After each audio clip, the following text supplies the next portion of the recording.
when he commanded our Prophet sallallahu alaihi wasallam to recite in Iqra.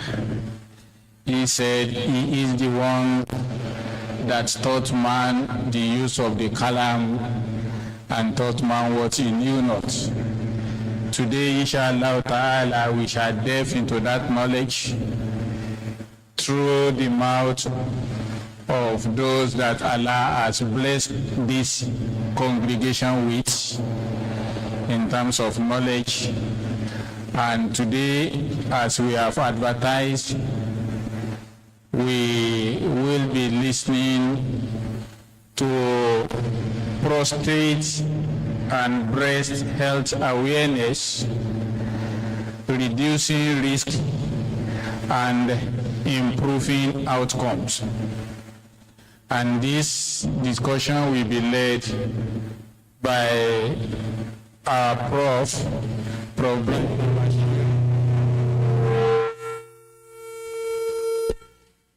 That's why, who is the chairman of our Al-Usrah Health Committee, and by Allah's grace, a highly pleased person at Uniport Teaching Hospital. We thank Allah for that.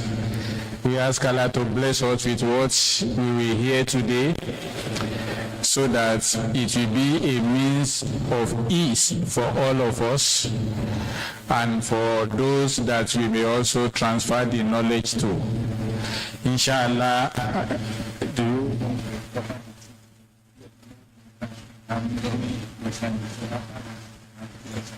so inshallah, Prof will cover the two topics, and we want us to listen attentively. Those of us that have our pen, let us judge and also set our questions. The two topics, both on prostate and also on breast health awareness, the two topics will be covered, inshallah, between now and before 1 o'clock, so that we will give ample time for question and answer. That will take us to stop at around 1:20 to prepare for our salat at 1:30. We ask Allah to make it easy for him, and may Allah accept it from all of us as act of ibadah. Bismillah, Prof. Thank you very much.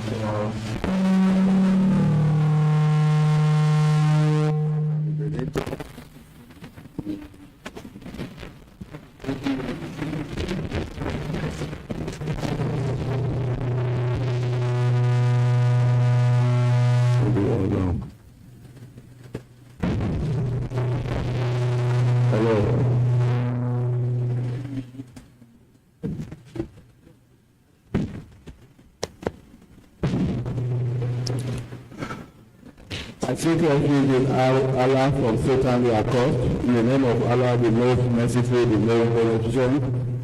He alone will worship, and He alone will ask for assistance. Whoever Allah has guided aright, no one can mislead him, and whoever Allah has left to go astray, no one can guide aright. I bear testimony that there is no worthy of worship except the Holy Prophet of Islam, the seal of all prophets. May the peace and blessing of Allah be upon him, his family, and his companions to the end of time. I greet you all with the best form of greeting that is compatible with all time and clime. I say, Asalamu Alaikum Waramatullah Wabarakatuh.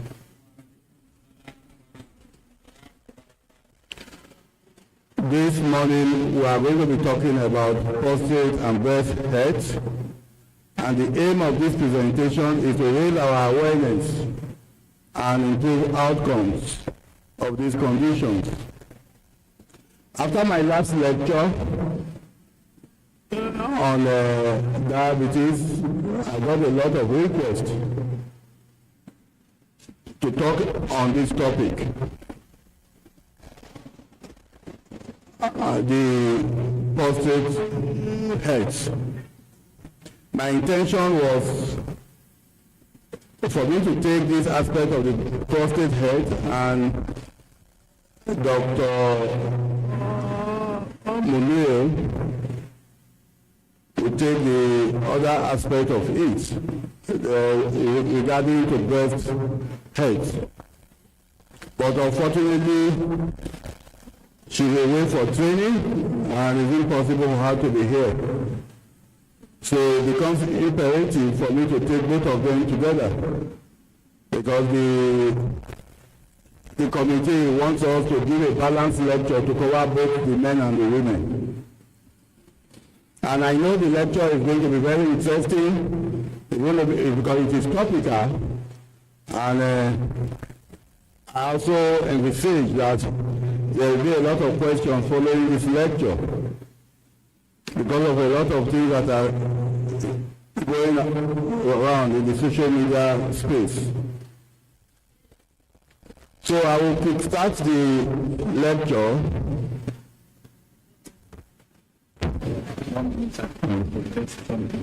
I hope sisters were hearing it clearly. Very clearly. Okay, I will start by kickstarting the lecture with the prostrate head.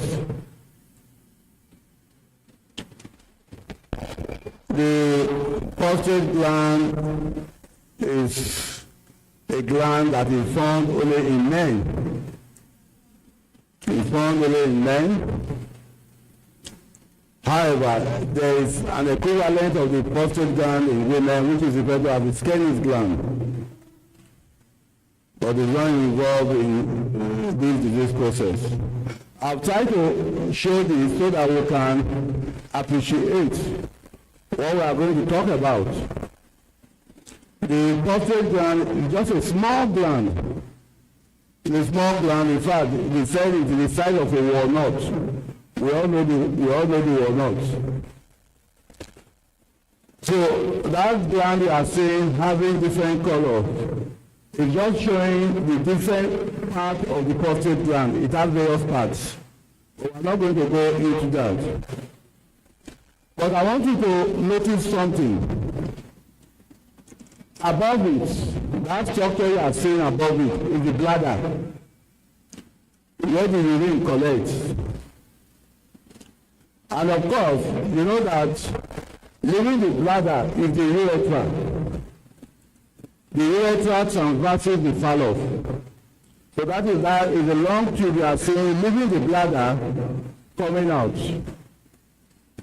So that is what comes out at the tip of the penis for urination. So it transverses it, but if you look at it, it is contained inside the prostate gland.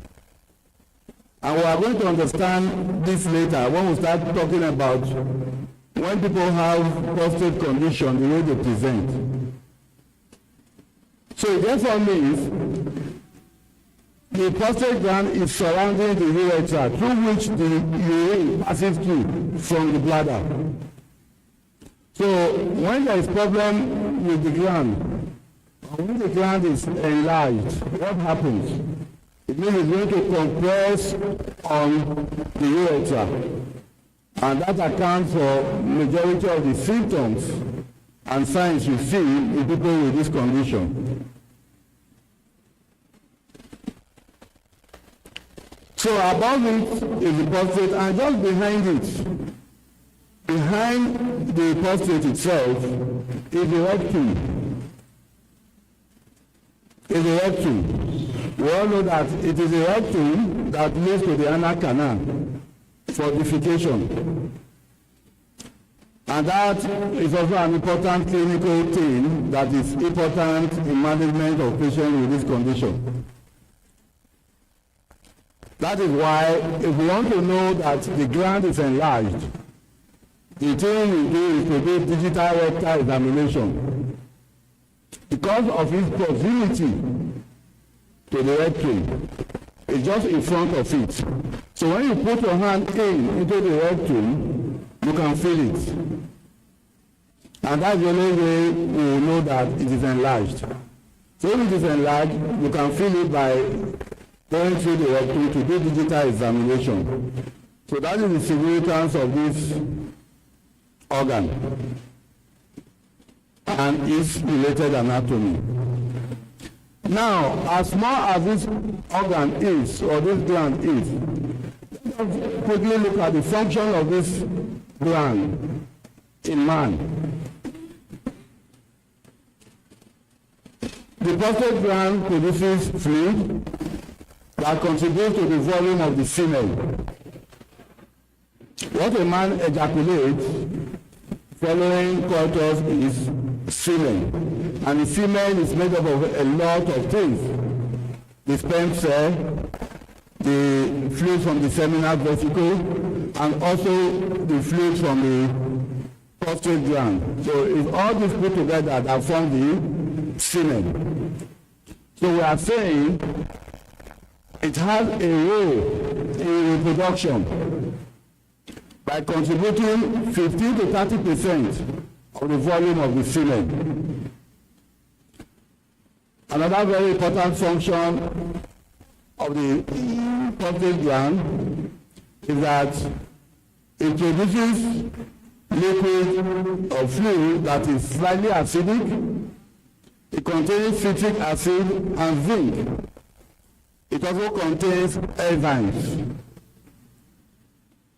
And the most popular of these enzymes is the one we refer to as the PSA, the prostatic specific antigen. And the importance of all this also is in reproduction. They help the motility of the sperm, that is, they help in the movement of the sperm for fertilization, to access the egg for fertilization. Besides all this, the prostate is made up of fibromuscular tissue, and this fibromuscular tissue is capable of contraction. So during ejaculation, it contracts to forcefully expel the semen through the urethra. The major male hormone is testosterone, but testosterone is not active. It has to be converted to its active form to produce its effect. It is converted to dihydrotestosterone, DHT. This process takes place in the gland. And together with we talk about it being close to the bladder. For the urine to move through the bladder to the urethra, there's a filter or a valve that can open and close it. So the prostate, together with the filter of the bladder, prevents semen from going into the bladder during ejaculation. Having said all this beautiful function about the prostate, it is not without some attendant consequences. The prostate can be involved in a number of disease conditions. And that is why it is important we talk about it, so that we can know what to do or how to seek help when we find ourselves in this situation. And we have said it's a gland that is found only in men. So it means that it's a gland that, in as much as it is very important to man, it also constitutes a nightmare to men. And one of the conditions the prostate can be involved in is what we call prostatitis. Prostatitis is just inflammation of the prostate. It's just inflammation of the prostate. When there is infection of the prostate, it is non-contagious. And this is very important. Because we say it is infectious, our wives may be afraid, but it is non-contagious. So even if it is involved in infection, it's not infection that you can contact. and it affects men of all ages. The commonest cause of inflammation of the prostate or infection of the prostate is when you have urinary tract infection. You can talk about it transversing the urethra, its proximity to the bladder or directly in contact with the bladder. So when there is infection of the urinary tract, either the urethra, the bladder, it can easily spread to involve the prostate gland. Also, sexually transmitted infection can cause infection of the prostate gland. Sometimes when we have problem with urination, they pass catheter so that you can urinate. This again can be a source of infection to the prostate gland. Then, when the prostate is involved in the disease process, one of the ways we can make diagnosis is to take a tissue from the gland, and that is the process of biopsy. We go in and take a tissue from the gland for histological studies. This can also be a source of infection to the prostate gland. Another condition of the prostate we can have is what we call benign prostatic hyperplasia, BPH. Benign prostatic hyperplasia. Benign hyperplastic hyperplasia is just an enlargement of the prostate gland. The prostate gland is enlarged, or it becomes enlarged. But the good thing about this enlargement, as distinct from enlargement that is associated with cancer, is that the enlargement of the benign prostatic hyperplasia is not cancerous. So the gland is just enlarged, but it's not cancer. That's how it is called benign. And it's important for us to note, because that is one of the misconceptions we have. Some persons feel that once the prostate is enlarged, it is synonymous with cancer. No, it is not. Besides the fact that it is not synonymous with cancer, it cannot even become cancerous. This is important because there are some situations you could have benign conditions that we can transform to become malignant. But in this case, it's not like that.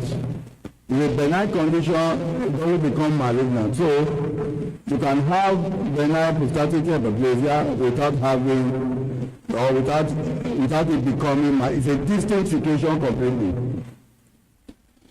And the major problem with, or the major cause of the enlargement of the prostate is due to hormonal changes as we get old. Hormonal changes as we get old. The major main hormone is the testosterone. So as we get old, the level of the testosterone drops,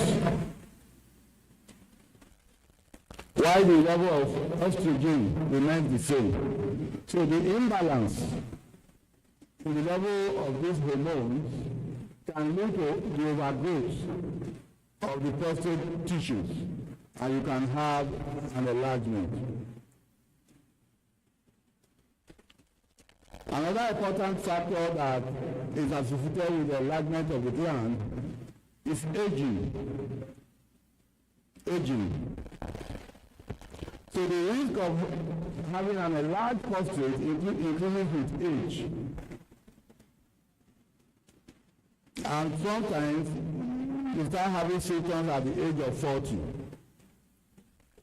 And by 85, 90% of men that have prostate enlargement will present with signs. And that was what I illustrated when I talked about the urethra transversing the gland, or the gland surrounding the urethra. Genetics also play very important role in the enlargement of the gland.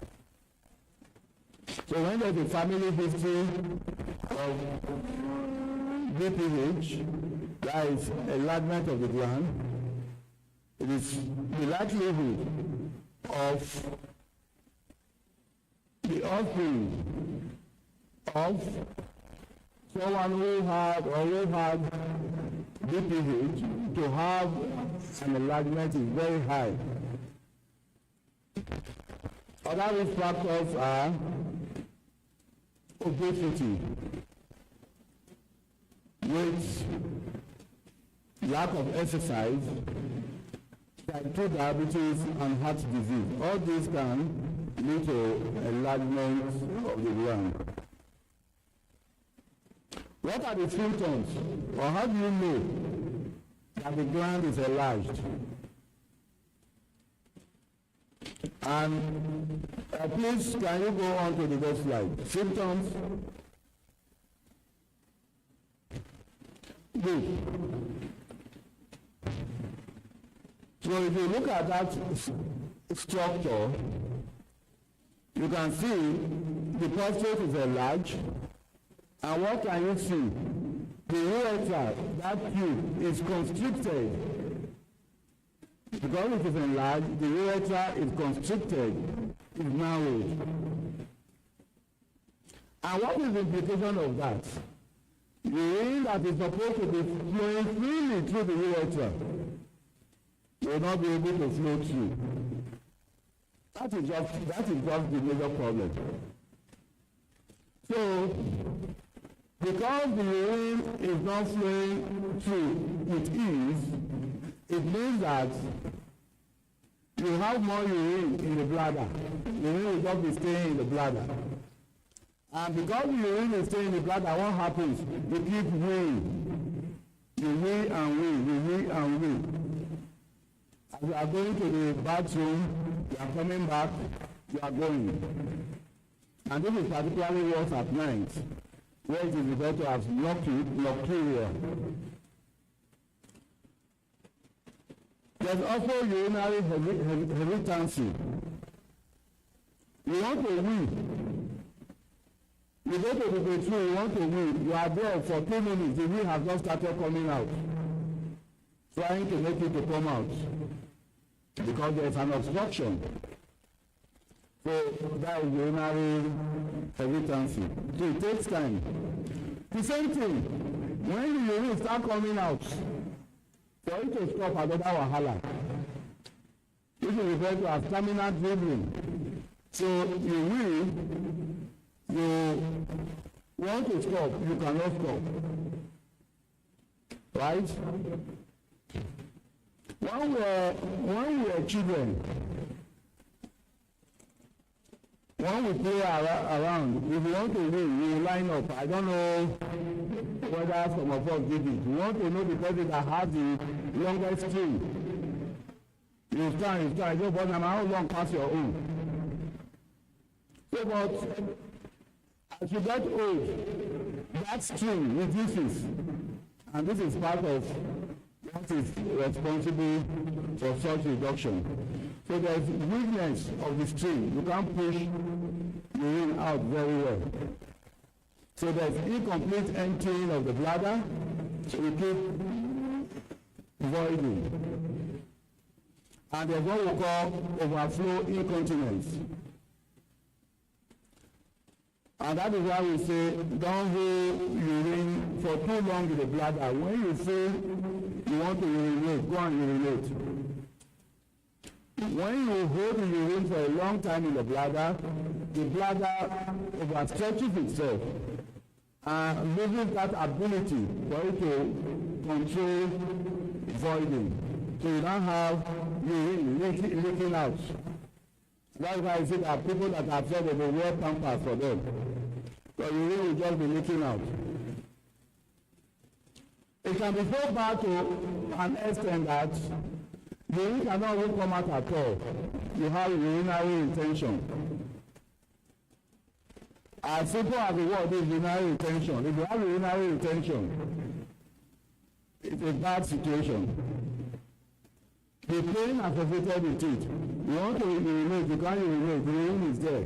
The bladder is distended. Serious pain. Serious pain. In some situations, they can be suprapubic tap, that is going directly to open up and withdraw urine, or the pass catheter for you so that the urine can come out rather. And in situations like that, when you don't have urinary retention, infection can also set in. So the person can have fever, they can have juice, and can begin to urinate blood in the urine. So you need urgent medical attention. So how do we try to prevent this? There is no sure way to prevent enlargement of the prostate, but certain lifestyle choices can help manage symptoms and promote prostate height. One of such is healthy diet. Healthy diet. All the lectures we have been doing with regard to health, there is none we have not talked about healthy diet. There is none we have not talked about the regular exercise. And it tells you that if you are able to take these little measures, not only will it protect you from this condition we are talking about, it will protect you from almost all non-communicable or chronic metabolic disorders. So it's very important, healthy diet. Diet rich in fruits, vegetables, nuts, and healthy fats, while limiting the intake of red meats, dairy products, and processed foods. Regular exercise is also very important. Staying active and maintaining a healthy weight can help control hormone levels and potentially slow the growth of the prostate. So when you exercise regularly, we have said that one of the major risk factors is the hormonal imbalance. So regular exercise and good diet can help to regulate or control this hormone level and slow down the growth of the prostate tissue. Also, limiting fluid intake before bed or social outings and avoiding or cutting back on alcohol and caffeine can also reduce urinary frequency. Nocturia, like I will said, is common at night, and you know that it can be very disturbing. You keep urinating at night and you are not able to sleep. So we can help ourselves by reducing the volume or the amount of water we take at bedtime or when we are going to go out, so that that urinary frequency can be controlled.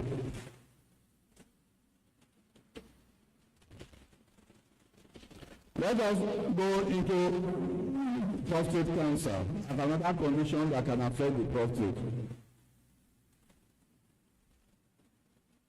Prostate cancer is the commonest cancer that affects men. It is the commonest cancer of men all over the world. However, in the developed world, it is second to skin cancer. But in our climate, the commonest form of cancer you see in men is the prostate cancer. And it is the leading cause of cancer-related death among men. One popular feature of it is that the incidence is rising. Besides that, most persons that have it, they usually present at late stage, where little or nothing can be done. And because of that, the mortality is usually very high. That is, the persons that will die from it is high. In 2022 alone, it was reported that 11,443 men died in Nigeria as a result of prostate cancer. And like I have mentioned, late presentation is a major reason of this high mortality, because at that time, the cancer would have invaded surrounding tissues or may have even spread out of the surrounding tissues into the system. And most patients who present in Nigeria, they present with this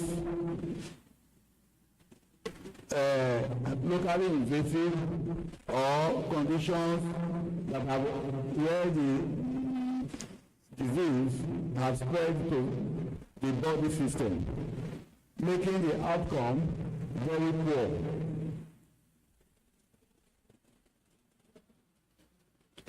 There are a lot of misconceptions and cultural beliefs about the causes of the disease, especially in our environment.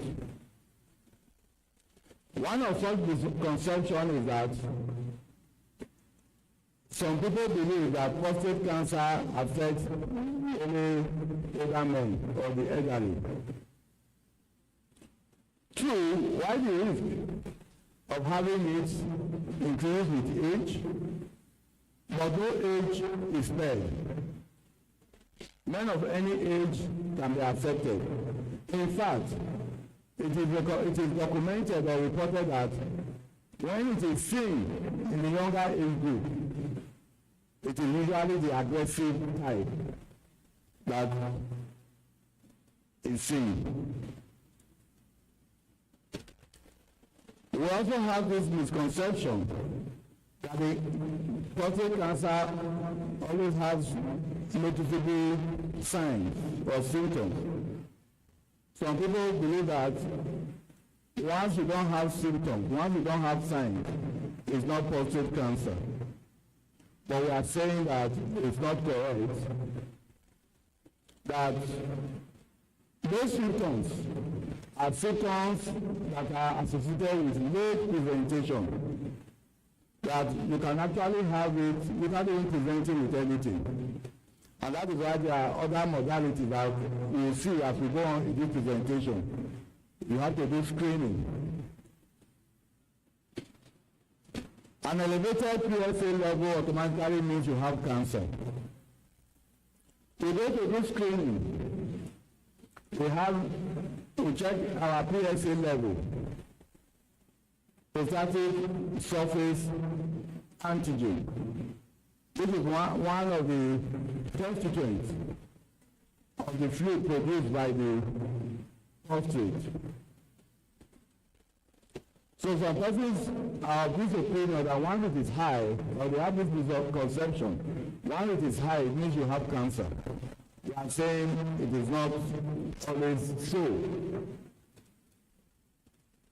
But however, high level of it can be suggestive or can be indicative of that, which means you have to now do other things to confirm. And besides cancer, you are going to see some other things that can cause elevation of the PSA. And some people also believe that it is not curable. And because they believe that it is not curable, when they have it, they don't even bother to do anything. We are saying again that this is not correct. If it is seen early, if it is detected early, it is curable. It is curable.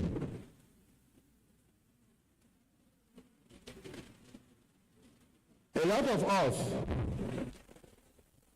you know, women, we don't want to take our sexual ability, we don't want to take it lightly. Some people believe that if you have prostate enlargement and you go to do treatment, you could have erectile dysfunction. So because of that, even when they have it, they run away from seeking treatment because of the fear of erectile dysfunction. Yes, erectile dysfunction or urinary continence could be a complication of the surgery. But when it is properly done, this situation may not arise. So it should not be because of fear of erectile dysfunction, not seek care for prostate cancer. Other misconceptions is that some people believe that when you have an enlarged prostate or when you have cancer of the prostate, it is a punishment from God because of the sins we have committed.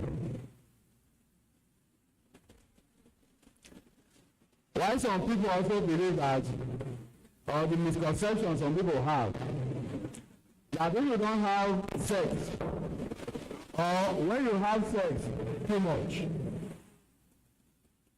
you can have prostate cancer. We are going to deal with that later as we go on, because you see that this is part of the problem, or part of what is circulating in the social media, and this is part of the reasons some of our men are putting pressure on their wives. So, but as we go on, we will see whether they're ready for this. Some also have the misconception that spiritual forces like witchcraft can also cause cancer. So what is the implication of that? It's what you believe that you do a follow-up on. When you believe that it is due to witchcraft and all that, it means that they are not likely to seek medical attention. They are likely to be going from one prayer house to the other and from one herbalist to the other, seeking treatment.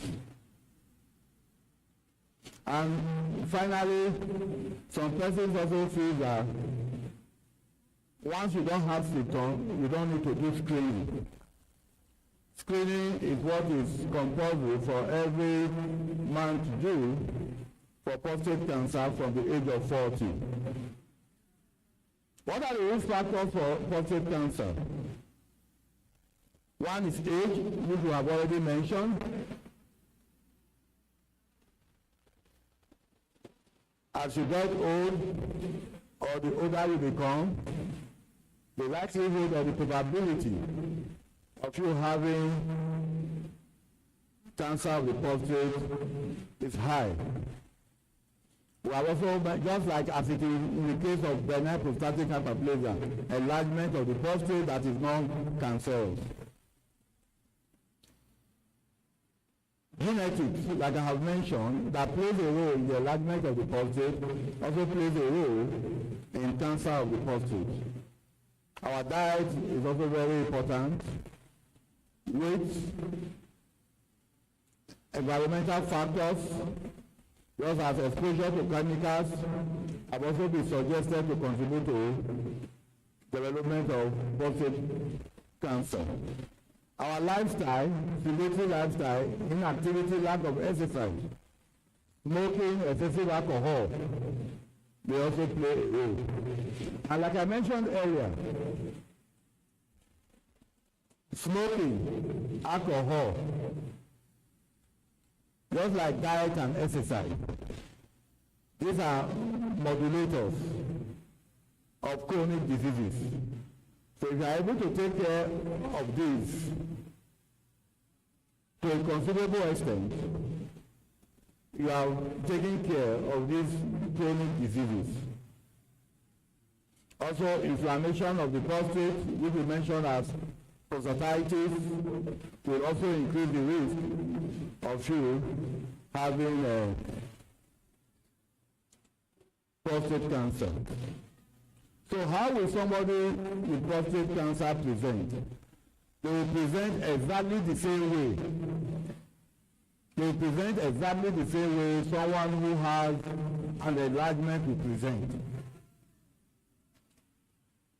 But there are other parameters, other ways that clinically can be used to differentiate them.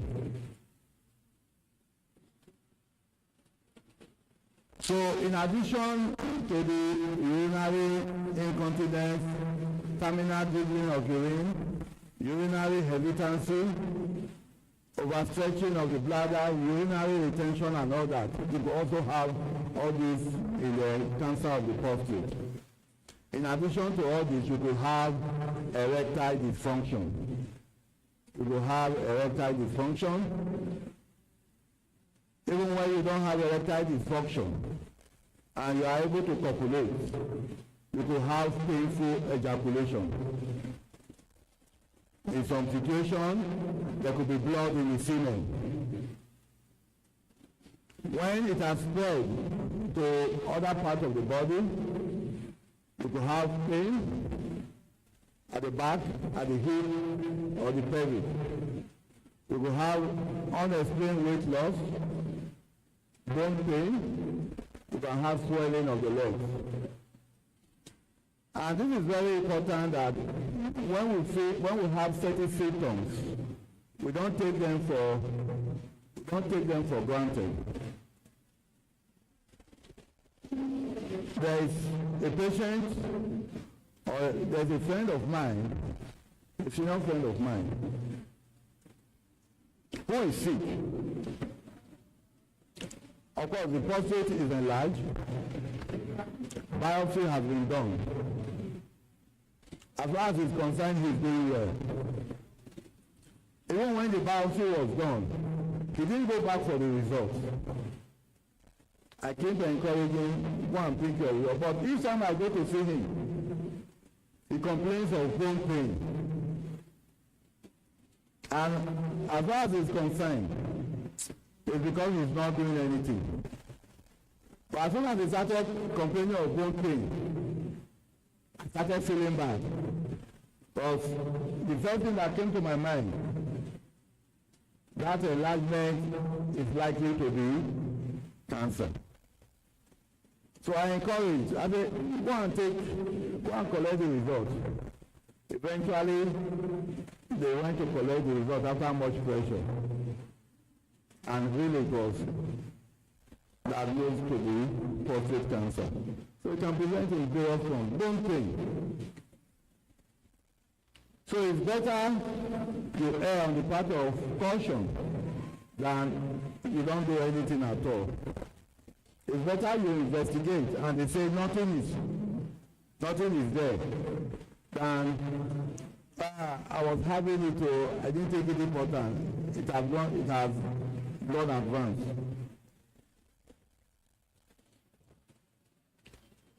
So how do we screen and make diagnosis of this condition? Remember I told you about the proximity of the prostate gland being in front of the rectum. So if you have an enlargement, whether it's benign, that means it's not cancer, or it's cancer. When you go into the rectum, you will feel it, you will feel the prostate. But the way the benign one will feel is different from the way when it is cancer will feel. The benign one is just, when you feel it, you just feel a smooth enlargement. But when you feel if it's cancer, it is nodular, uneven. It feels gallop, you won't feel with them. That will begin to give you an idea. Another way you can check is the use of prostate specific antigen, PSA. Prostate specific antigen. And this is what we as men, we are familiar with. PSA, I'm sure all of us, particularly those of us that are over 40, we are aware PSA, prostatic surface antigen. So it's one of the enzymes or protein that is produced by the prostate that is used as a guide or as an assessment to determine whether you have ordinary enlargement or you have enlargement that will be cancer related. The normal PSA level for men is usually between 0 to 4 nanograms per DL, but not 0 to 4. So that is the normal level. So when you are now having above that level, it calls for caution. And the level to which it is, higher level, are more associated with cancer than when the elevated level is not as much. They can also go in and take tissue, that prostate that is enlarged, go in and take tissue from it. Well, that is a hallmark. You take tissue from it and go and examine. It will tell you the type of cells that is there, whether they are malignant or non-malignant, or whether they are cancer or not cancer cells. You can go in, take tissue, and you move on. So how do you prevent prostate cancer? Of course, the same way we prevent an enlargement, or actions we take to prevent or to reduce enlargement are the same actions we take when it comes to the cancer of the prostate. However, it's not a guarantee that when you take all this action, you won't have, because there are other factors that are responsible for it. So you try as much as possible to maintain healthy diet and weight. You exercise regularly for at least 30 minutes most days. You quit smoking and consumption of alcohol. You do a regular screening. You screen for this PSA. So once you screen for the PSA and you know your PSA level, then the doctor can guide you further through medical consultation. Some person, in an attempt to control themselves, will feel, or when they have elevated PSA, in an attempt to control themselves, they will say, after all, it's not only cancer or enlargement that causes elevation of PSA. And like I said, when you have elevation of PSA, depending on the level, that is what should ring a bell to you. That's what should ring a bell for you. We said the normal PSA level is between 0 to 4 nanogram per dl. And they do your PSA level. Your PSA level is reading 50. Your PSA level is reading 50. And you are telling me, after all, there are other things that can elevate PSA, so it's not cancer. In fact, it is important that if you have a PSA level of 5 to 10, you have a 25% chances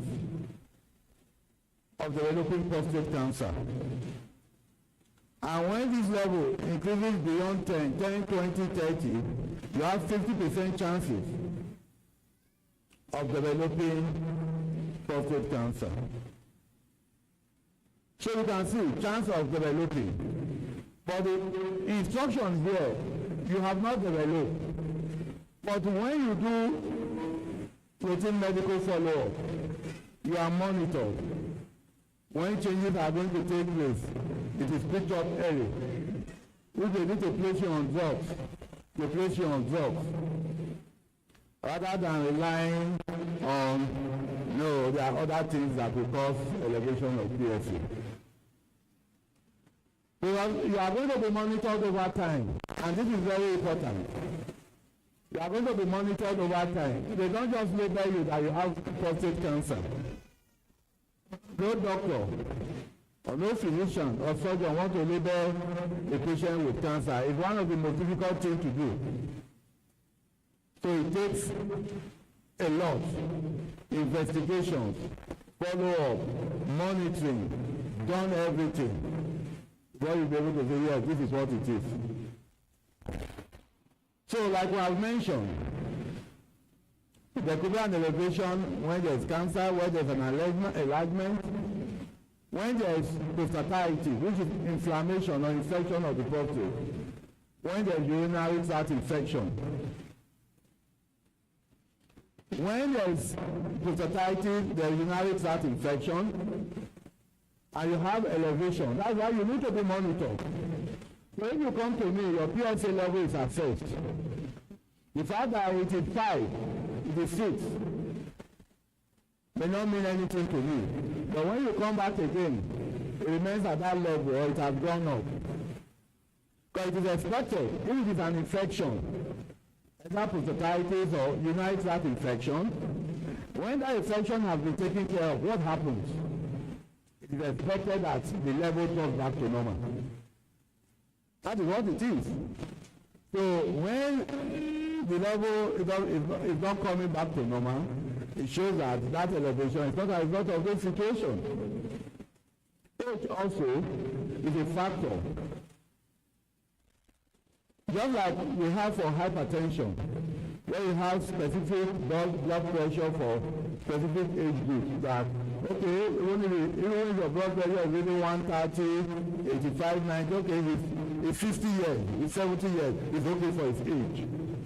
We also have it like for prostate too, because we know that as you get older, the level will also increase. But there's a limit, or there's an expectation for that age you should be. So if it is beyond that, then you need to be monitored and investigations carried out. Recent ejaculation. If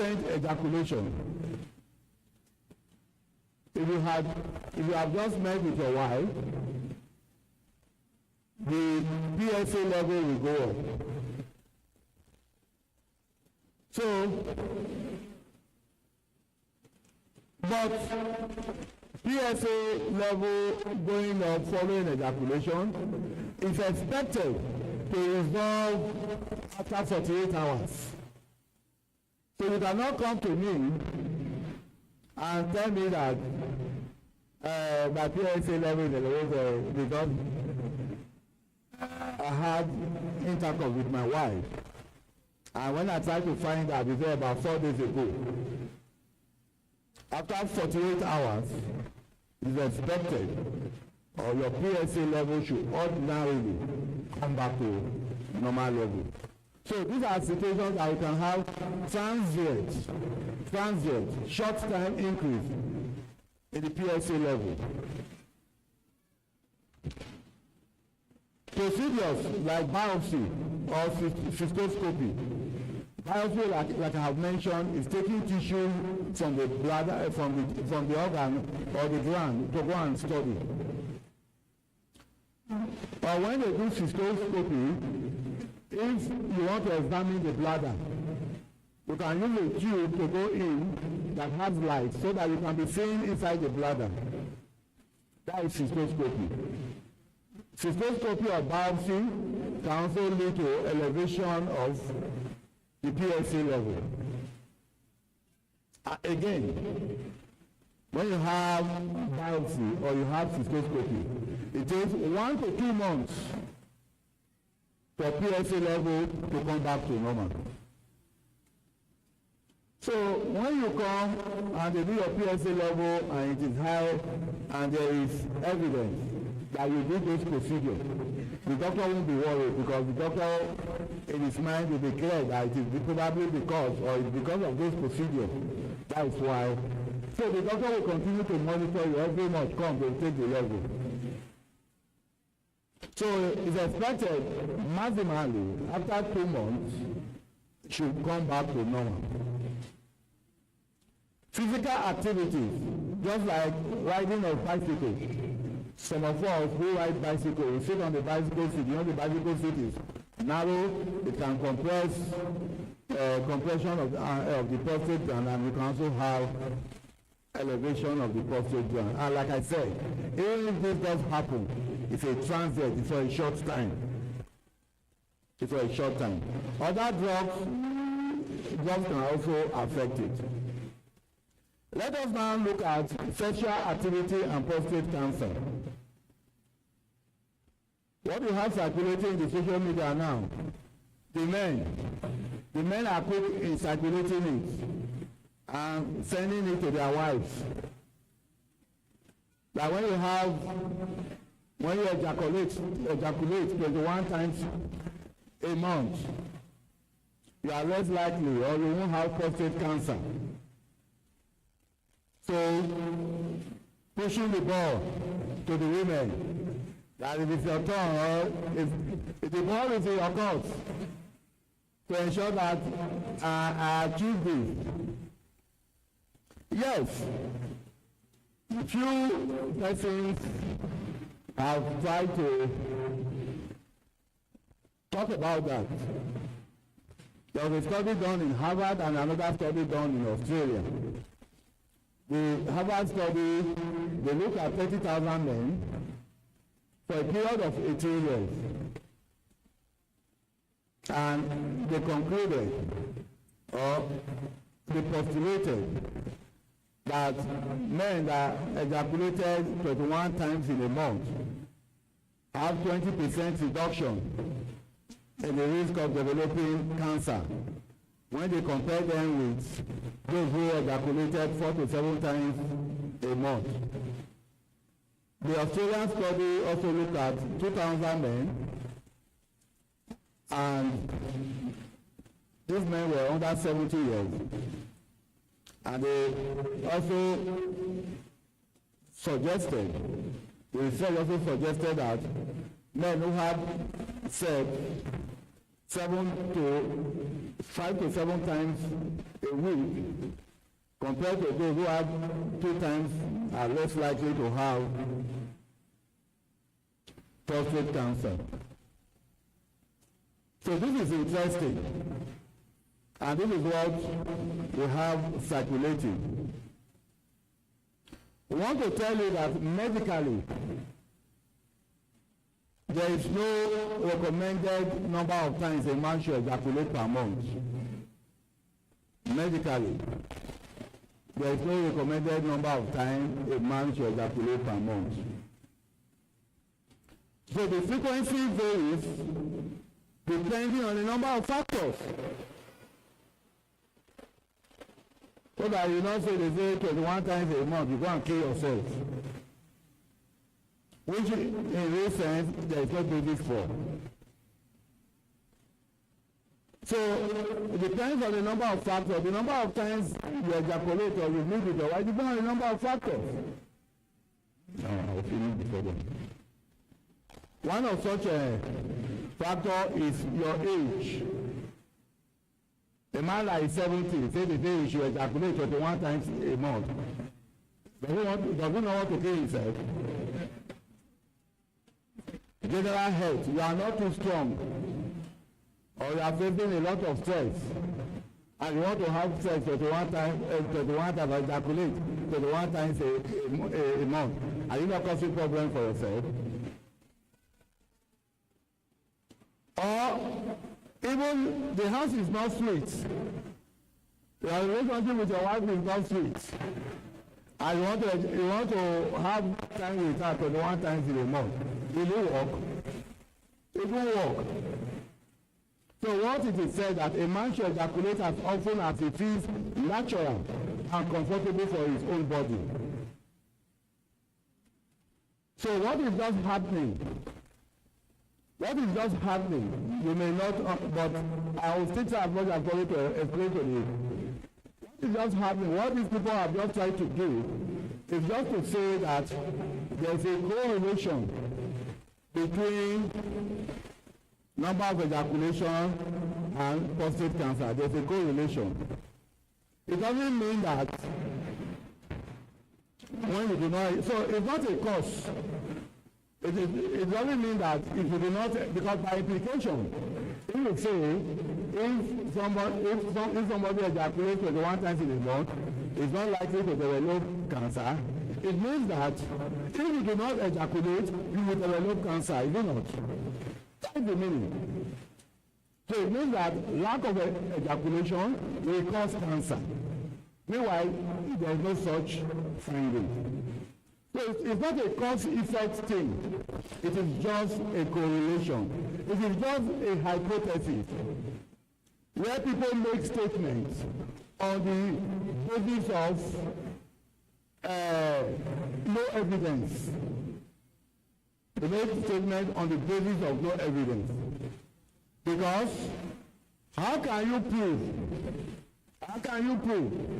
that because the people you studied, apart from the fact that some ejaculated 21 times, have you also wondered that some of those persons don't take alcohol, they don't smoke, they do exercise, they control their diet?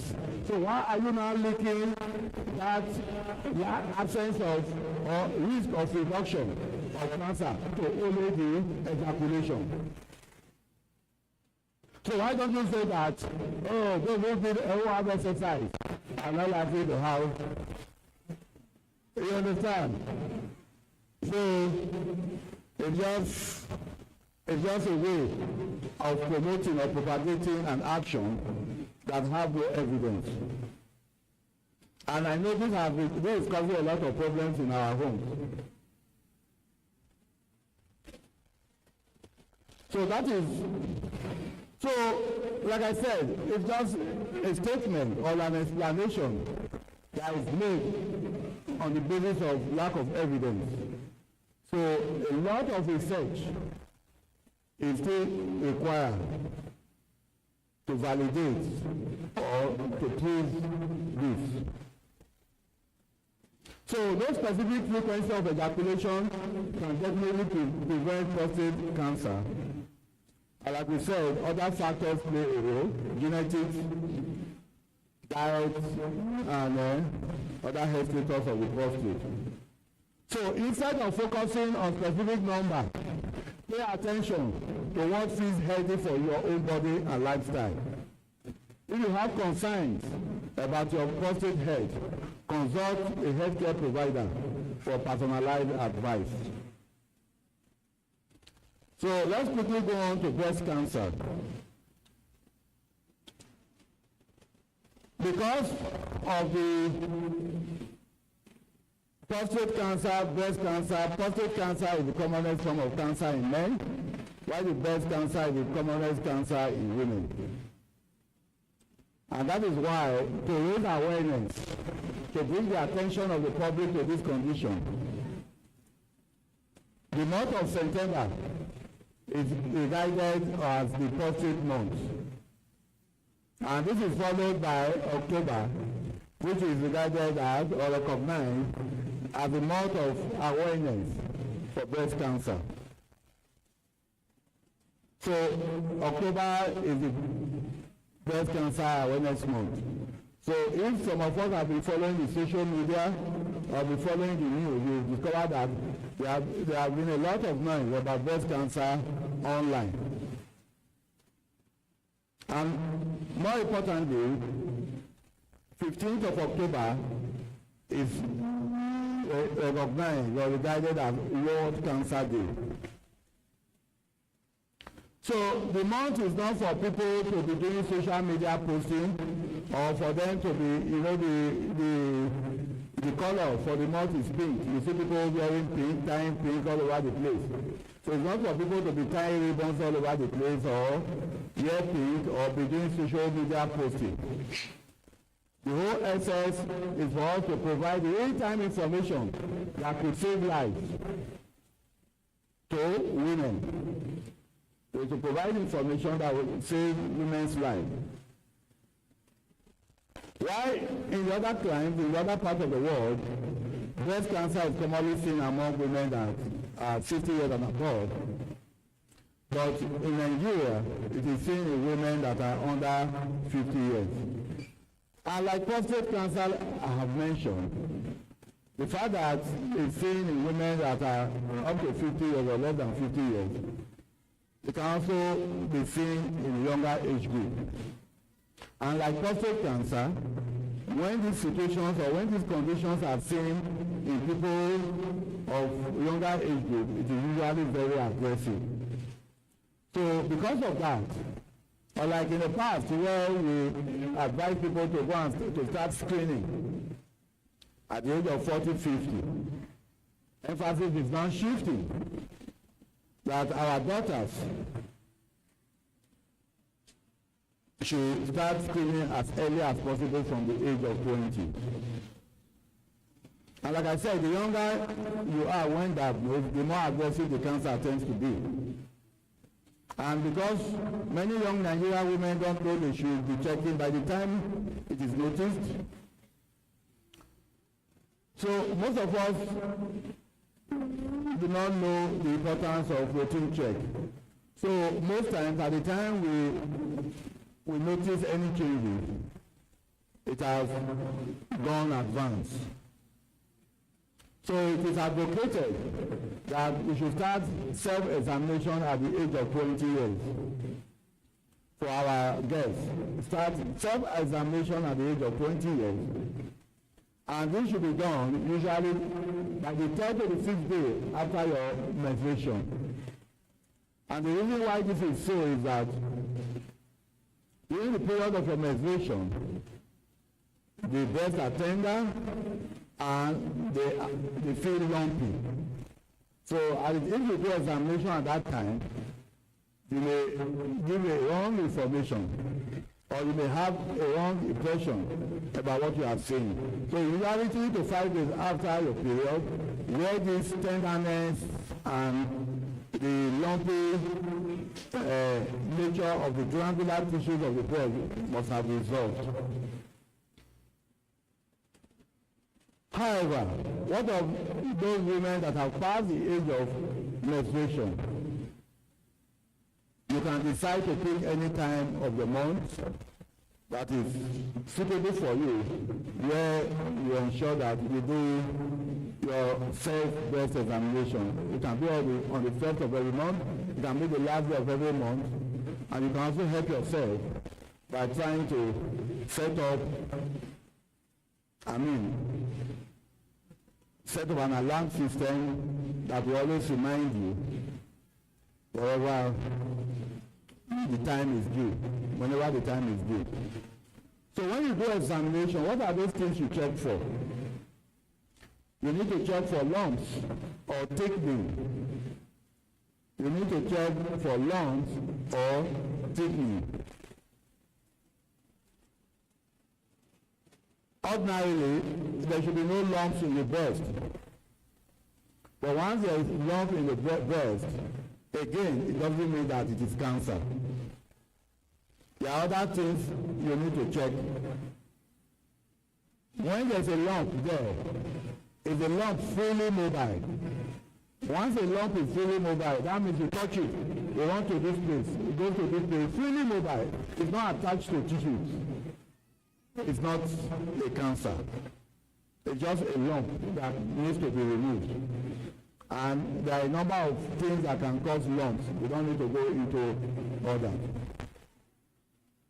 But once you touch it, there is a lump. The lump is attached. You are feeling a lump. And the lump is attached. You want to move it, it's not moving. It's attached to tissue. The lump is most likely to be cancerous. You can also check for the size. If there is a change in the size, is there a change in the shape? So that means that an individual, you must know what the size of your breast is. You should know what the shape is. Because when there is a change in this, whether the size or the shape, it's an indication that something is happening that needs medical attention. Are there deepening or puckering of the skin?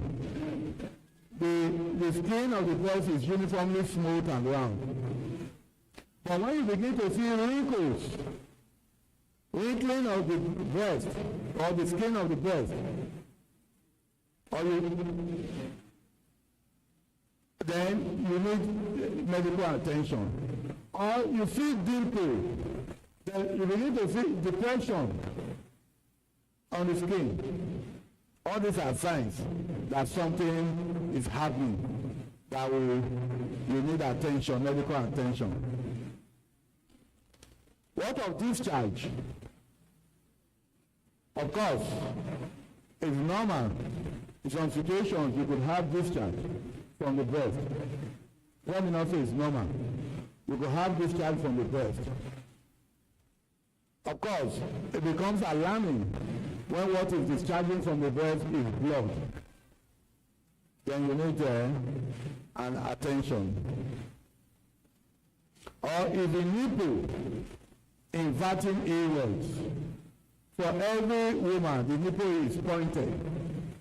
One of the early signs of breast cancer can just be changed in the configuration of the nipple.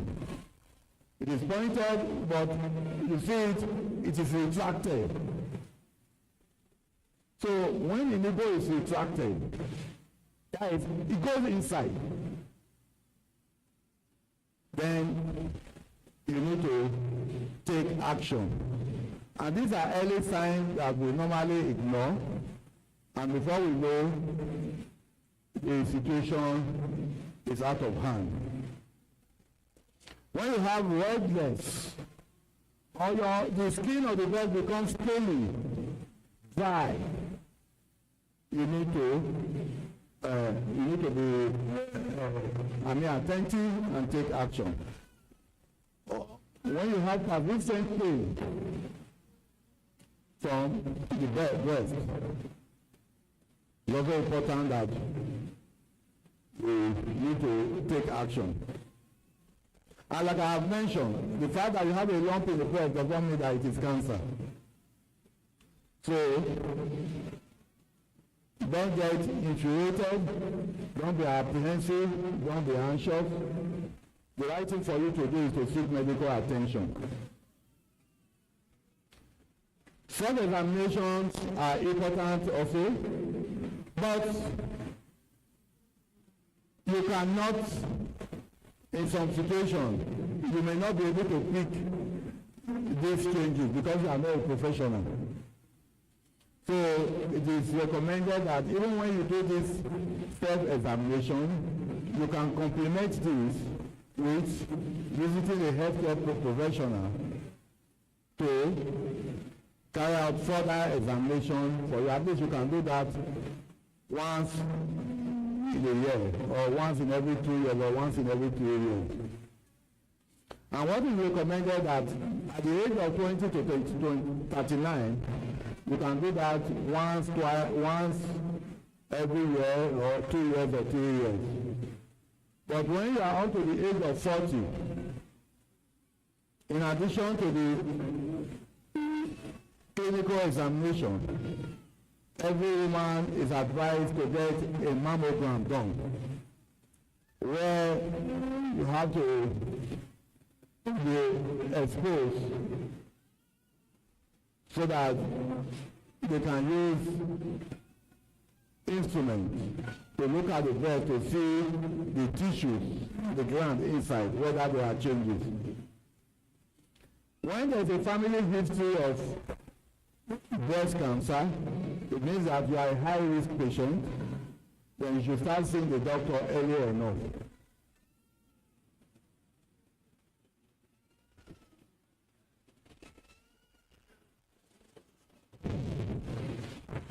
How do we support breast health? The risk factors are similar, so that is why I have just glossed over them. The risk factors are similar to what you have for prostate enlargement and prostate cancer. You have some risk factors you can control, and you have some of them you cannot control. For instance, age. You cannot control your age. You cannot stop yourself from being old. A family history, or when there's genetic changes. Gender. We know that breast cancer is commoner in women than in men. Not that men are immune from breast cancer. Men could also have breast cancer. We know that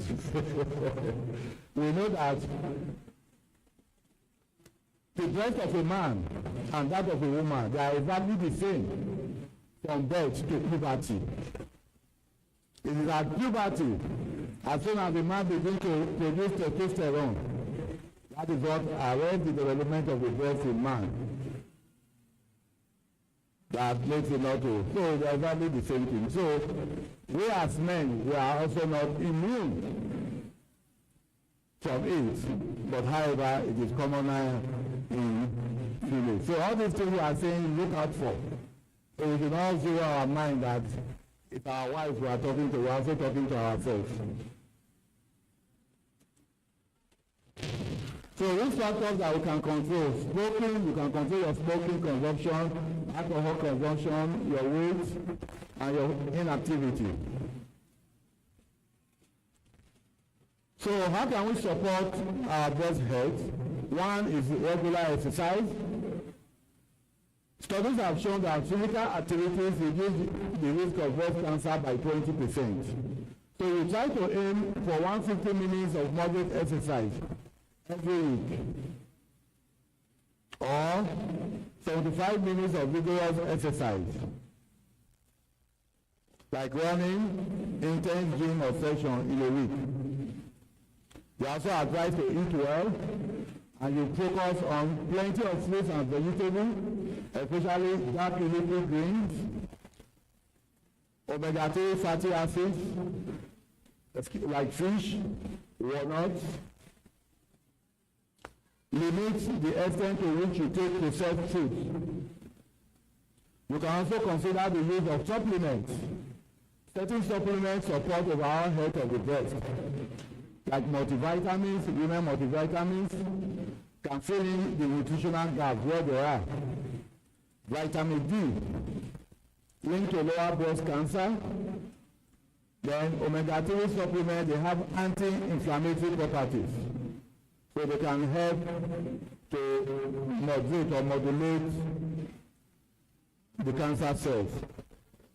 Then the use of calcium is also very important. Besides the role of all these substances in protecting us against breast cancer, they are also very useful in controlling some of the symptoms we have as a result of menopause. You can also learn how to manage your stress. So chronic stress, because stress weakens the immune system. So make sure you sleep very well, at least 7 to 9 hours every night. When you spend time with loved ones, then get yourself involved in activities that brings joy and happiness to you. Then if you are receiving treatment, keep to the treatment regimen. What role do we have to play as men? We as men should know that breast cancer kills Nigerian women, and it is not women's issue that we can ignore. And the reason for this is that our mothers, our wives, our sister, our daughter, even a friend can be involved or can be affected. So we should, as much as possible, find time to talk about all this. But I will also expect the women too to also support the men in the case of the prostate conditions. You can discuss with your wife, you can tell your daughter, you can tell your mother.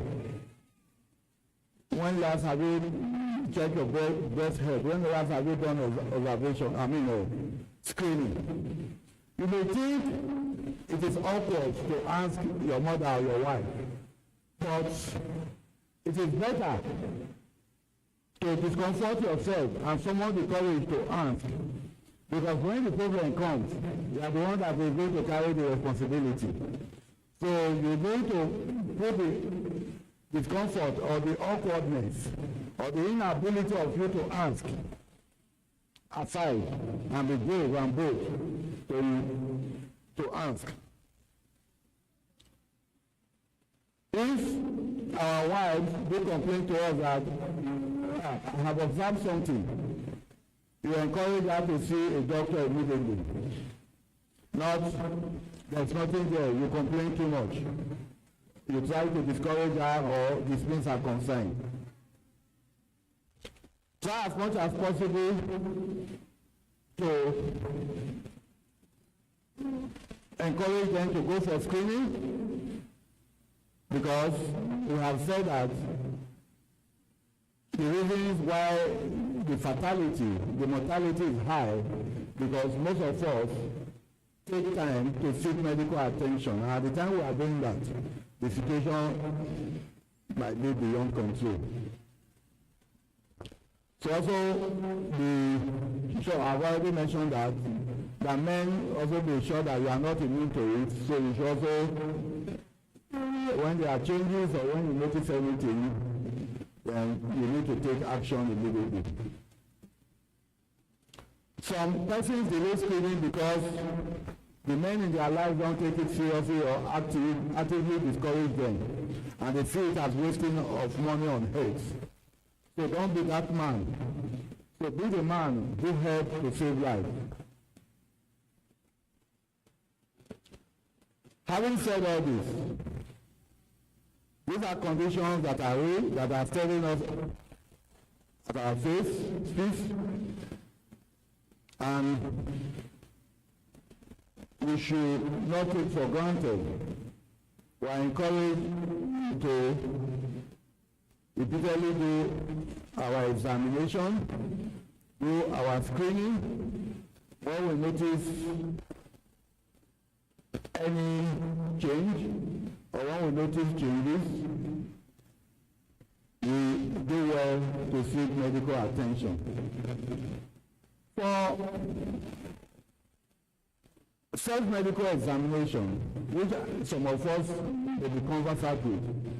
However, for those of us who are not conversant with it, these are things you don't even need to go out of your room. This you can do right in your room by standing in front of your mirror. Stand in front of your mirror, you remove your bra, and look at your breast. Look at the shape, look at the size, look at the skin, and look at all these things we have talked about, so that if there's any of these changes you are noticing, you can really pick them. You can, while standing on the mirror, you can fold your two arms on your waist, and you look. Because when you do that, there's some level of contraction that will take place, and if there's any change in shape or size, you can also easily pick it. After that, you can put your hand at the back of your head while you are still doing visual examination to detect any change in shape. You can also do manual. You do it while you lie down on your bed.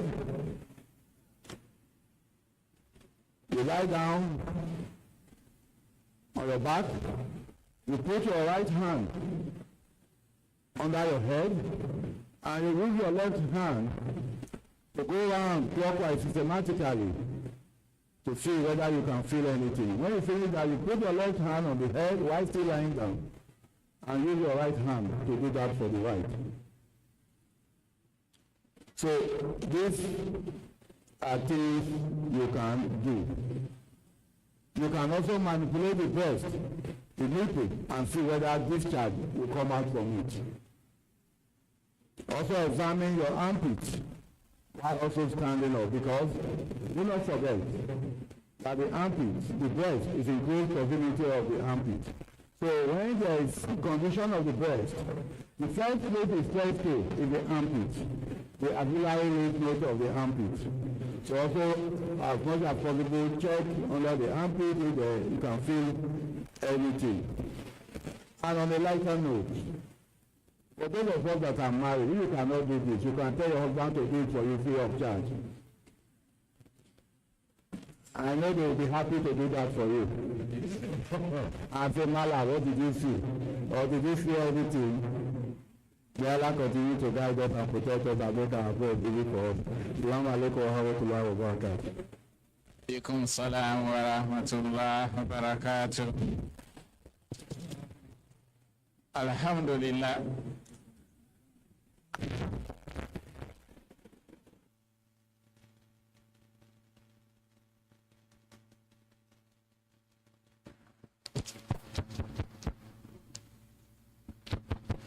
Now, thank you. Alhamdulillah Rabbil Alameen. We are very, very grateful to Prof for this extensive and highly educative and useful lecture on prostrate, most especially to our men, and on the breast health awareness that he has just ended it with, especially for our sisters. This is a message that can easily make a huge difference between health and lack of it, between awareness and lack of it, and between longevity, thank you, and between longevity and lack of it. They say people die for lack of knowledge. Just this morning I was reading something on the internet, and this lady that is well known with CNN, Christine Amampo, she was saying that the cancer has come back again. She announced it in 2021, and she got some treatments. And she said, why she is saying this is that we should listen to our bodies. All that Prof has told us today is to ginger us to listen to our bodies. Is it physical examination of the breast? You are trying to listen to your body, to listen to what it is saying at that part of the body. You want to check the prostrate level, you want to do the examination that you're supposed to do in the hospital. You are trying to listen to your body. If the body speaks so loud and it shouts and we refuse to listen, then it can react. So we thank our Prof for this. We ask Allah to reward him abundantly. May Allah count it as a source of blessing for him and for his family. We ask Allah to reward him, and we ask Allah to continue to elevate him. May Allah continue to increase in knowledge, in Iman. And we ask Allah to reward each and every one of us, and let this be a source of blessing for all of us. Questions? So we have some questions here. We already have some 2 questions here that Prof will be looking at. So number 1, moving. Number 2, number 3, Barista. Number 4, Abu Aisha. Any other?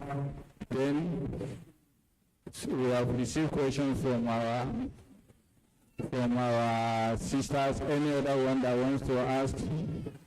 Okay, so number 1. Number 1 is there. Yes.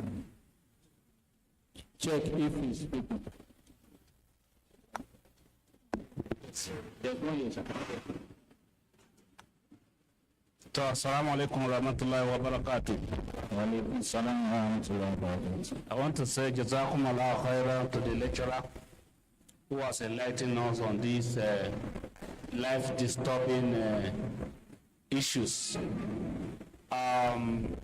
I have some questions here. You can just give the answer straightforward, sir.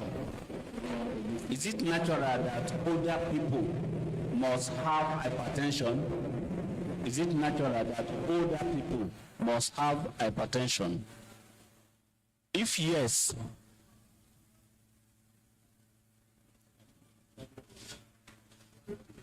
okay, there is no. Okay.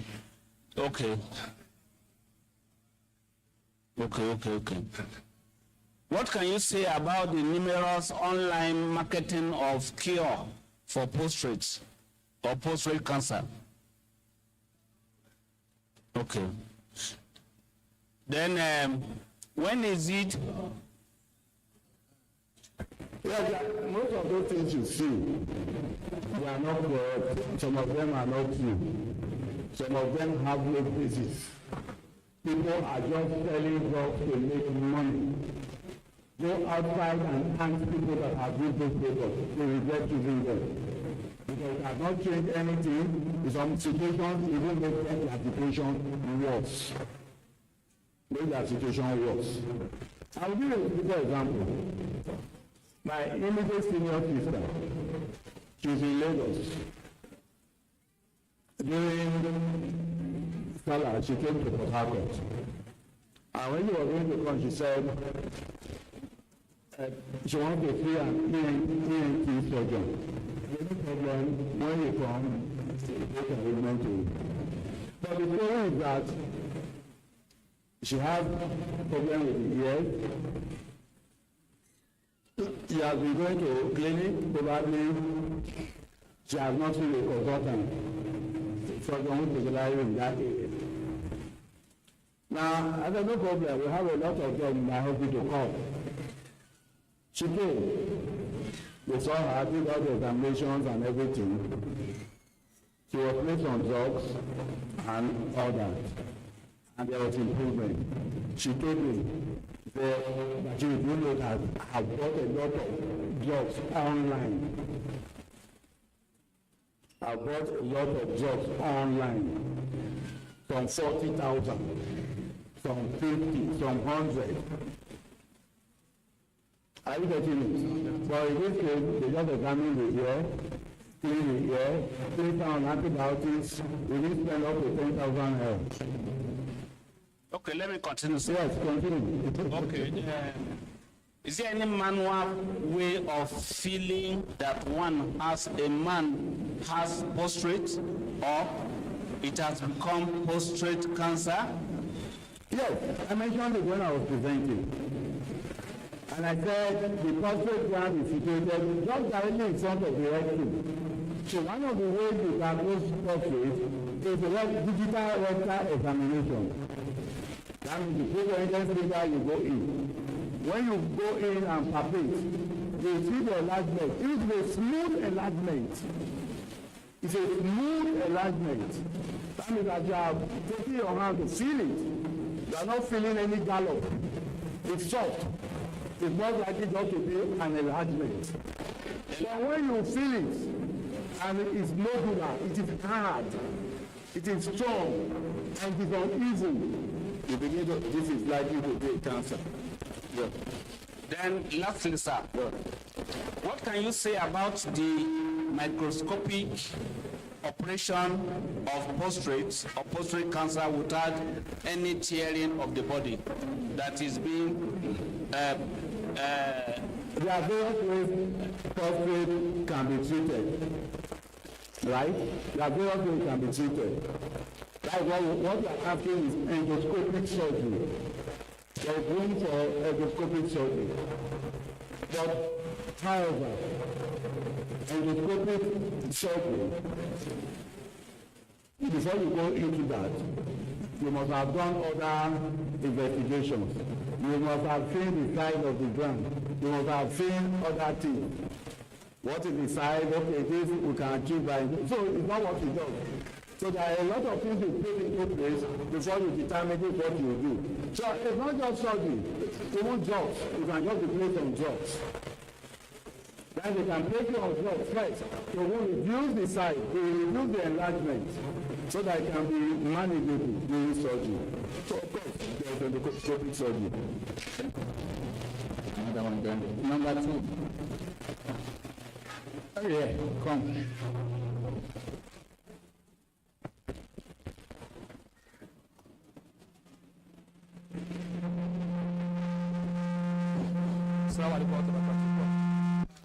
I think I have 1 or 2 questions too. One, is there an average price for PSA tests?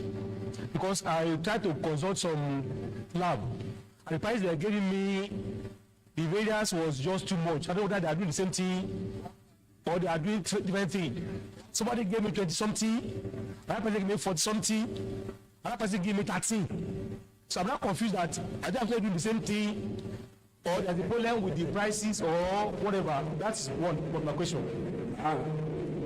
Is there fixed price for tin of meat? You go to this shop, it says 1 2. You go to the next one, it says 1 5. You go to market square, it's 1,000. You go to the other place, it's like that. Are you getting it? When you go to private places, the prices are likely to be higher. When you do it in a public place, the price is low. Right? That is what plays a role. I know averagely there is full lab is 24,000. Right? It's 24,000. So some people can do 15, 20, 24. It's not at discretion to fix their price, which you cannot control. Okay. Yeah. Then on the issue of the relationship between semen and prostate, my concern is that is it not possible that when a semen is formed, there's an average time for it to be discharged? If it's not discharged on the body, could that be a relationship that causes maybe for pregnancy to happen? For what to happen? For prostatitis. Okay, infection. Infection. Okay. If it's not discharged, okay, maybe after a while, it pile up. Okay. Yeah, formation of semen is I like men. Men, we always like pushing things towards our favor. The question, I'm even moving to the question of the ants. I want semen accumulates in the body. Is it not really why you have prostatitis? So, you know, the body is a natural system. Allah has given us everything to take care of everything we produce. So whether you ejaculate, the semen is there. If it's not giving out, the body takes care of it. That's it.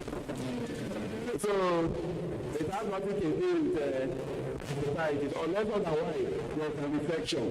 It's not because the semen is there that is not leading to infection. But however, if there's an infection, it can be present in the semen, it can be infected. It can be a sort of transmission of infection. Lastly, is there a relation between prostatitis and other terminal diseases so that one can affect the other or the other can affect the other? No, the prostatitis is just an infection. It's not an infection. And like I said, and I listed what are the things: urinary tract infection, sexual tract infection, infection of the bladder, and all that. So you could have inflammation of the prostate. And I mentioned also that inflammation of the prostate, repeated inflammation, may increase your risk to prostate cancer. And that is a situation where it is not taken care of or it is repeated. But ordinarily, that you have prostate infection, that you must have cancer, no. Assalamu alaikum. The first question I wanted to ask has been taken care of. And that has to do with the management procedure for after the discovery of prostatitis. The management, just like high blood pressure, is it something that drugs are recommended or surgery is surgical intervention is introduced? It's just an infection, it's drugs. Okay. Secondly, at what point is the decision taken by medical personnel to remove the prostate gland itself from the patient? That one not assign you. That is because it's medical. Okay, after at one point you take decision to remove the prostate gland. We don't need to start going into others. There are various options for treatment. It can be radiotherapy, it can be chemotherapy, it can just be protein drugs that you can take that will inhibit enzymes that act on testosterone so that they don't provide stimulus to increase further enlargement. When you do that, they give you all those things. Nobody wants to rush at surgery. They want to treat you conservatively. So they give you drugs to change the size and all that. Even if it's large, no doctor also want to go in. They want to have a size that they can manage. So there are a lot of things that is put into consideration before you decide whether you are going to do surgery. Assalamu alaikum wabarakatuh. Jazakallah khairan for the lecture. I have two questions. Yeah. Number one is that is there external body cream that can be applied or that can serve as anti-cancers that if applied, the chances of cancer growing in that area will be minimal? I don't know of such. That is the first question. I don't know of such. The second question is that I want to know more about the chemotherapy. Okay. What is chemotherapy? When is it applied? And what are the side effects of it? Thank you, sir. Yes. You know, chemotherapy. These are chemical substances that are used in treating cancer. They are called chemotherapy. They are purely used for treating cancer. They are different from our routine drugs. They are different from antibiotics, analgesics. So they are used for treating cancer. All types of cancer have their own specific chemotherapeutic agent. Right? They have their own specific chemotherapeutic agent. Just as you said, there are a lot of side effects. They have a lot of side effects. But again, we weigh the benefits over the side effects. And that is surgery. We do surgery. I don't know, there are complications of surgery. Excuse me. Like I mentioned, that is why some men run away from surgery of prostate gland because of the fear of erectile dysfunction. Right? Because it's a complication of the surgery. But when you have a problem, are you going to run for that because of erectile dysfunction? So you prefer to provide treatment. So the same with chemotherapy. So there are so many. Chemotherapy destroys the body system. It destroys the body immune system. It destroys the blood cells. It destroys. It causes alopecia, loss of hair. There are a lot of problems associated with it. But you will not say because of that you will not use it, because what you want to achieve is to improve the quality of life of the person who has that condition. So you have to use it. You have to use it in spite of this side effect. And that is why we talk about early diagnosis, early detection. Early diagnosis, early detection.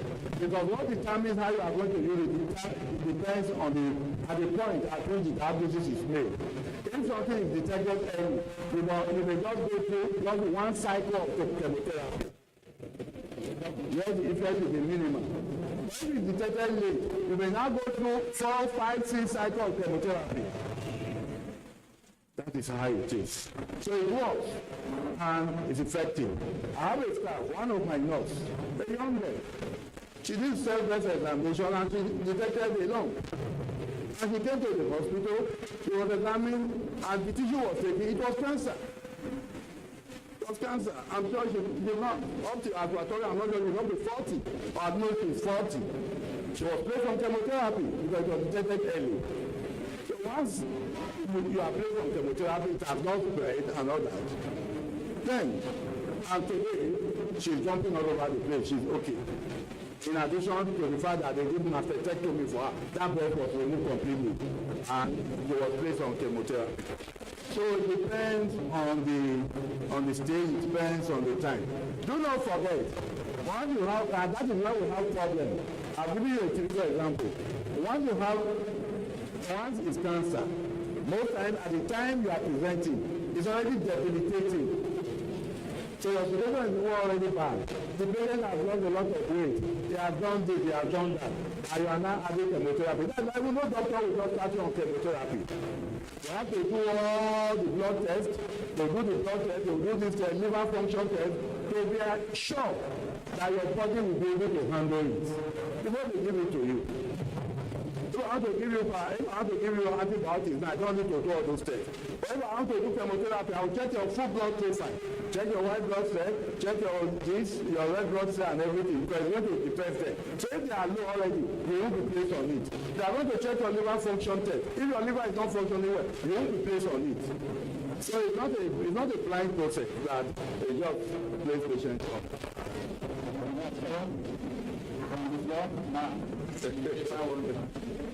Okay.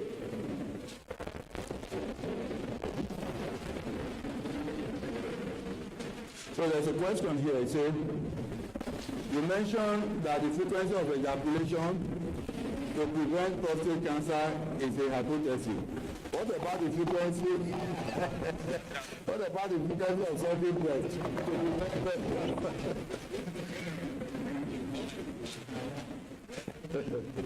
So, there is no relationship, just like in the other case. Yeah, because some people will say you suck the breast so that it doesn't have cancer. There is no relation. It's just like this issue of when you say those who do not breastfeed, all those things are not correct. They are not correct. Whether you breastfeed or you do not breastfeed, if you have the gene to develop it, you develop it. And that is how it is. So it has nothing to do with sucking or no sucking. And that is what our women also need to know. You know, some of us, as women, we have children, we don't want to breastfeed them because of this same perception. Some of them say that they don't want to breastfeed because they don't want the breast to become pendulous, or we don't want the breast to sag. Who told you that it will not sag? That's the way God has created it. Those are the three stages that the breast goes through in life. When the breast is developing, it is first of all tecuperant. Later it becomes hemispherical. At the later stage of it becomes pendulous. Whether you breastfeed or you do not breastfeed. So don't deprive the children of the breast milk because of that perception. Thank you. Okay. Okay. Okay, let me see this. I've not seen this. Okay, what makes urine to divide? What makes urine to divide during urination? Could it be a symptom of prostate enlargement? Yes. It could be, it may not be. It could be, it may not be. Our posture is very significant, or is very important. There are times we sit down and we compress our phallus. When you want to use, the compress it means that the urethra is also compressed.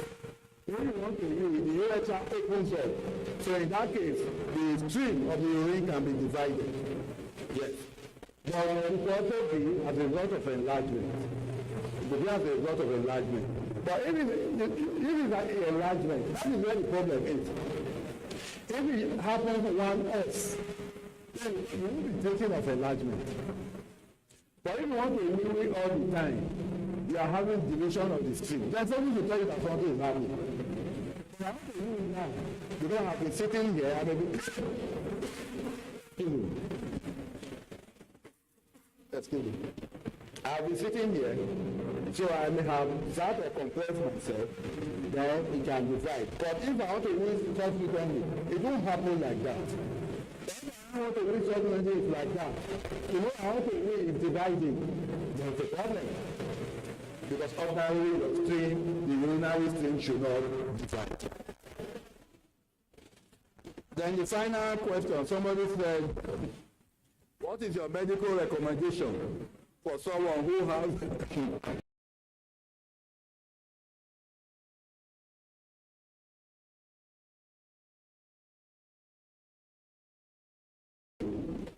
is a male hormone? So if it is a male hormone, this question is actually a vague question, but I will answer it. There is testosterone replacement therapy. There are androgen tablets, androgen drugs, we call them androgen drugs, that contain testosterone. So if it is established that your level of testosterone is low, but that is the question, low testosterone. So it's not you that will determine whether you have low testosterone. There are clinical levels. There are normal range your testosterone level should be. So it is only when it is established that your testosterone level is low, and they can now give you replacement therapy. They can give you tablets. They can give you injection of depot of testosterone, where they just inject it and it's there and it begins to release slowly for you. So it can be given, but you have to undergo thorough medical examination and investigation before it comes to that. The mistake most of us make, I know that's where this question is coming from. Excuse me. Because we say testosterone is the main hormone, so it controls erectile function and everything. Some of us just say that when we are not having strong erection or we are having erectile dysfunction, we can just go across the counter and buy testosterone tablet. No. Because there are a number of causes of erectile dysfunction. So it must be established what it is before it can be determined what can be done for you if it's the replacement therapy that is appropriate. Thank you. Alhamdulillah, we thank Allah and we thank our Prof for that. Let's recite Surah Al-Fatiha. May Allah reward him abundantly. Bismillahirrahmanirrahim. Alhamdulillah Rabbil Alameen. Ar-Rahmanirrahim. Malik Yawmiddin. Iyaka na'budu wa iyaka nasta'in. Ihdina siratal mustaqim. Siratal ladhina an'amta alayhim ghayril maghdubi alayhim waladdallin. Amin. Al-Usrah Zone 7 neighborhood meeting will be hosted today by the family of Alhaji Olanira Taufik, Olanira Tajuddin, number 5, Peace Avenue, Igelu, at the house of Alhaji Olowolagba. Okay, so it will be held at the house of Alhaji Olowolagba, but the host is Alhaji Olanira Tajuddin. 4:30 p.m. You can call this number 070-6398-0924. Okay, let's listen to a message from the... Okay, please, we saw this bag here, this black bag. Whoever has it, maybe from one of our sisters or somebody brought it. Yeah, Imam.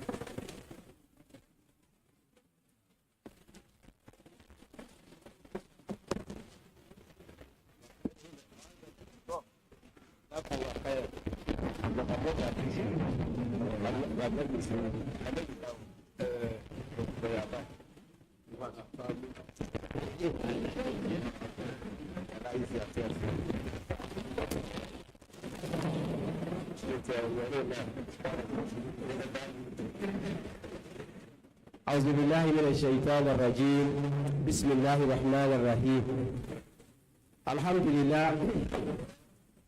Let me start by thanking our Prof. I was just chatting with him that we've not been seeing him around, even though I know the reason. Because with his role now, it calls for more responsibilities. May Allah is the task for you. On behalf of Al-Usrah leadership, we want to thank you and your committee. May Allah subhanahu wa ta'ala reward you and all of them too. Like one of our brother was telling me while you were talking that perhaps you need to package another one for us on the eyes. Most people are getting old. And I think one of our doctors in the house, Dr. Lasisi, she held one session with us the other time where she brought in people to check our eyes in conjunction with the health committee. I think we're asking for more. Perhaps she might need to have a session where she will discuss how to manage. Okay, inshallah. So Dr. Prof has said that will be the next discussion. So the Dara committee, please, in our plan, let us put that into consideration. Allah subhanahu wa ta'ala reward you and your committee abundantly. Allah subhanahu wa ta'ala accept this from us as act of ibadah. So fathers, mothers, brothers, sisters, we have had today, let us take care of our health.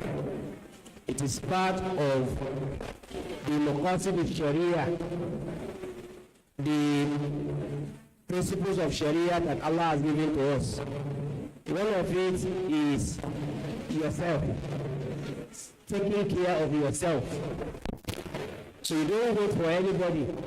You have to be very